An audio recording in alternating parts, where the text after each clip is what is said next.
Hello, my name is Colin, and this is my game Mumbling Mage Tavern. I just wanted to give everyone a brief description of how to play. So, this is a game that has the players, three players, working as bartenders in a fantasy tavern, mixing together drinks and casting spells to help them serve them. You serve drinks to get tip tokens, and the player with the most tip tokens at the end of 4 rounds wins the game. So first, let's just look at some of the pieces on the board and the board itself to try and familiarize ourselves with it a little bit. So, as I said, this is a fantasy tavern where the players are working as bartenders. So we have the tables, these brown squares labeled with numbers. These are the tables that patrons of the tavern might come and sit at and order drinks from. We have the bar space here in the center where the players start the game. We have the mixing stations on the sides as well, and those can be explained a little bit more in depth. The bar and mixing stations are basically just spaces that allow particular actions to be taken that can't be done anywhere else. Then we have the well cards and the drink cards, so we can get into those a little bit. We'll start with the well deck. This contains both the ingredient cards and the spell cards. So ingredients are going to be the spark powder, dragon's blood, some ale, flying tea leaves, and the fizzleberry brew. Those are the 5 different ingredient cards.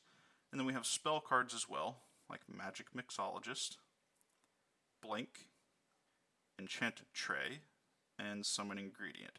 And the spells are basically just ways for the players to sort of bend the rules and get away with something really quickly in a turn to try and help them serve drinks better or faster. So those are the ingredients and the spells. Then we have the drink deck. So the drinks are basically just cards that show us what kind of drink a patron might want to have. The Mind Mixer, the Dragon's Breath, a good old round of ale, long-tailed fire tea, or a wizard's berry bomb. Those are the 5 different drinks that can be made. So now we'll get into how to set the game up. So the first thing we're going to want to do, make sure that the drink deck and the well deck have been shuffled, but we won't for this example. Then we're going to want to deal 6 cards to each player. Now normally this is a 3-player game, but I am the only player here, so we'll just deal 6 cards to me. And we see that I have 5 ingredient cards of various types and 1 spell card in my hand.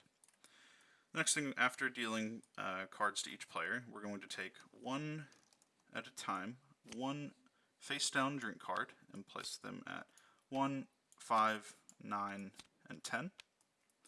Then we're going to take face-up drink cards and place them at 3 and 7. And this is basically just the starting state of the game, so that there are already some drinks to be served out there, and players can already be getting an idea of where they might want to go or what drinks they need to be mixing. Next thing, we're going to place these gold fountain chips. So these gold fountain chips are another way to get tip tokens in the game. Let's go ahead and roll. We'll roll a 10-sided die for each of the tokens, so an 8, and then we'll place the token on a corresponding table number. Let's do the second one as well. 2. So if a player were to end their turn on either the 8 space or the 2 space, then they can take an extra tip token from the bag because of the gold fountain.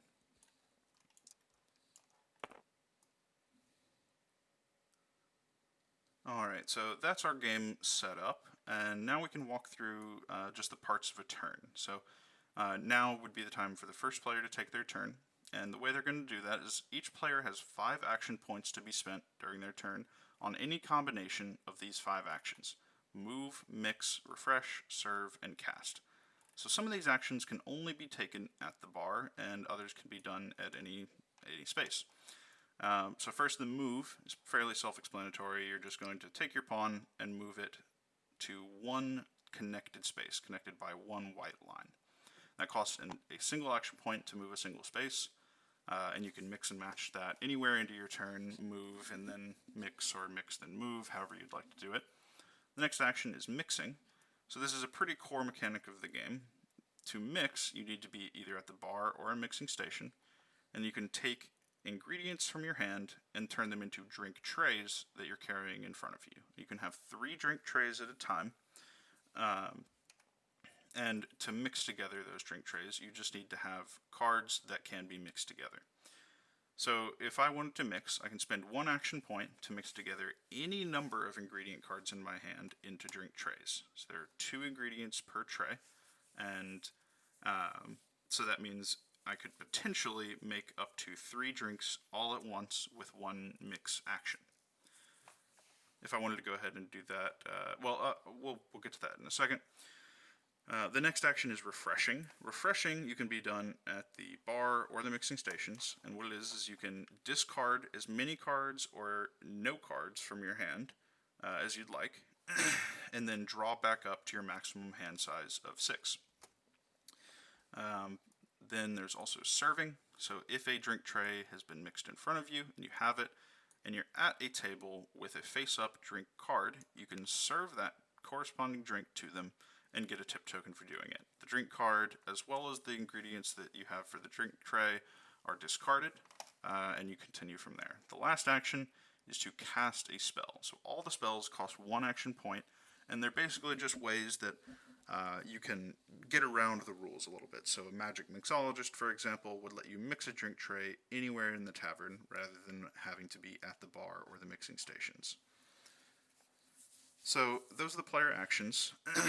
We can go ahead and go through the parts of a player turns. The first is going to be to take those actions. You do not have to use all 5 of them if you don't want to, but generally you will be using all 5. There are some occasions you might not. So looking at the board right now, I can see that there's a Dragon's Breath, and there's also a Long-tailed Fire Tea. I actually have ingredients to be able to mix either of those that I would want to, but seeing as the board's pretty symmetrical right now, I can really just choose either one. Personally, I'm a fan of the Dragon's Breath. I like the way it sounds. So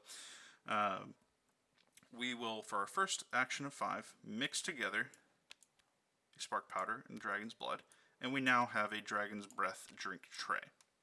That was for 1 action. So then another action would be to move to the 4 table. We've now spent 2 actions.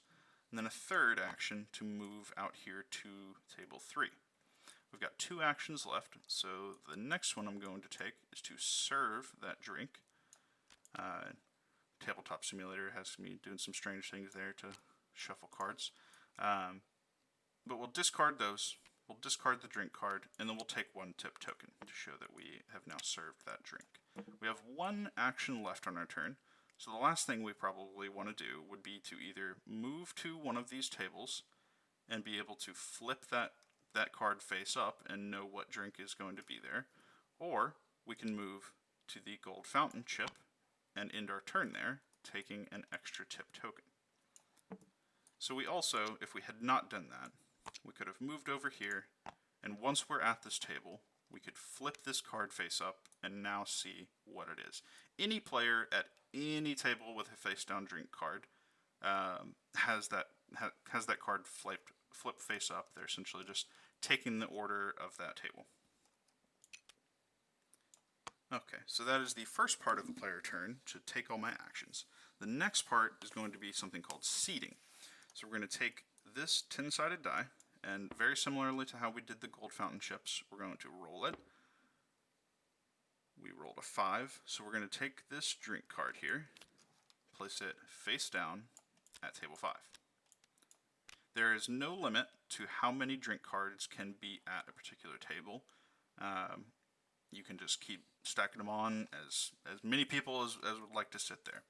So that was 1, and we're going to do that 1 more time for our seeding phase of this turn, and this is table 10. And that is it for seeding for this turn. The last part of a player turn is to draw, and it's just simply to draw 2 cards.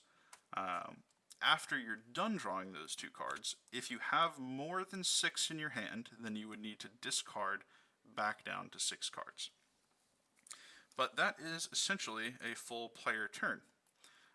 So you'll notice we served a drink, we got a tip token for it, and then we ended our turn at the gold fountain chip and got another tip token for that. We seeded, and then we drew cards, and that's it for our turn. So in a normal game, there would be 3 players. Each player would take a turn going through their player actions, their seeding, and then drawing. And then that would be the end of a round. at the end of each round, you have one additional task to do, and that is simply to move the gold fountain chips from where they were. So you'll take them back to the bar, and then just as you did at the beginning of the game, roll the 10-sided die and place the fountain chips at the corresponding table numbers. That was 7, and then we also have, looks like 5. 7 and 5. So that would be at the end of each round, you move the gold fountain chips. So we would repeat that process 4 times, get through to the end of the 4th round, and the player with the most tip tokens at the end of those 4 rounds would be the winner. Alright, thank you for watching. This has been How to Play Mumbling Mage Tavern.